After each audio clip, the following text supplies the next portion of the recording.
नमस्कार दोस्तों, स्वागत है आपका हमारे अगले डिक्टेशन में। डिक्टेशन मिक्स होगा, कई किताबों से लिया है। शुरू करेंगे 3 सेकंड में। हालांकि उल्लेखनीय है कि ऐसी अनिवार्यता नहीं है कि पालना झुलाने वाले हाथ माता के ही हों अथवा केवल माता ही पालना झुलाती हो।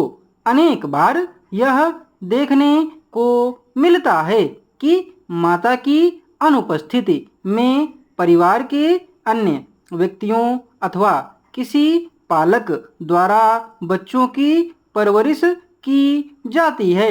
यह भी संभव है कि माता के होते हुए भी ये सभी लोग बच्चे की परवरिश में अपना अपना योगदान देते हों।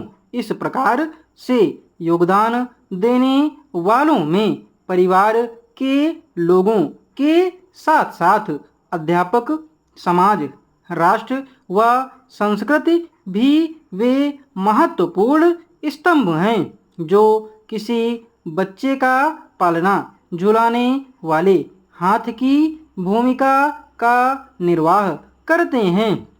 अर्थात उस बच्चे की परवरिश में इनका भी महत्वपूर्ण योगदान होता है। राष्ट्र, समाज व संस्कृति अदृश्य व अप्रत्यक्ष रूप से बच्चों की परवरिश में अपना योगदान देते हैं तथा शेष सामान्यतः प्रत्यक्ष रूप से यह भूमिका निभाते हैं।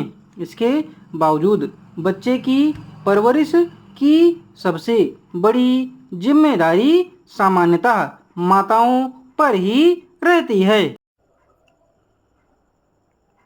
मैं कुछ शब्द नागरिक तथा सैनिक राजसेवकों से कहना चाहूँगा।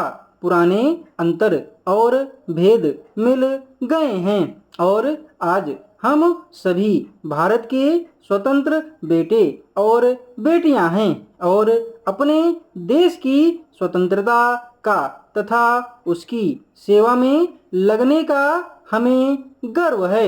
हम समान रूप से भारत के प्रति निष्ठा रखते हैं। हमारे सामने जो कठिन समय है उसमें हमारे राजसेवकों और विशेषज्ञों को बड़े महत्व का भाग लेना है और हम एक साथी की भांति उन्हें भारत की सेवा में लगकर ऐसा करने का बुलावा देते हैं।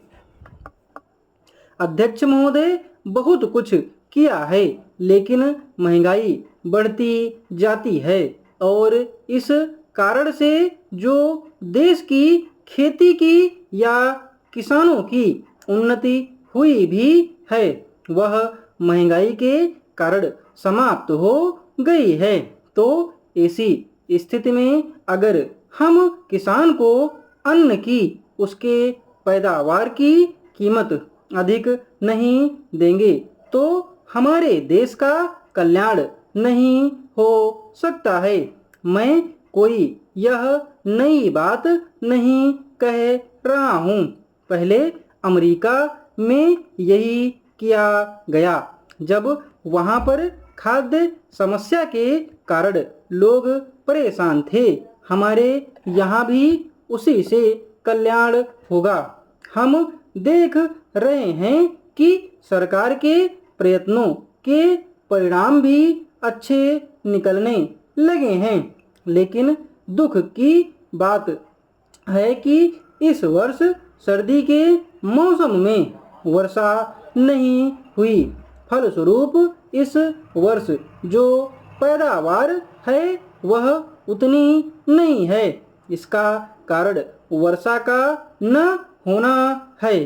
कुछ लोग कहते हैं कि इस वर्ष भी जो पैदावार है पिछले वर्ष की पैदावार के बराबर हो जाएगी, लेकिन अगर वर्षा हो जाती है तो निश्चय ही हमारी स्थिति बहुत अच्छी हो जाती है।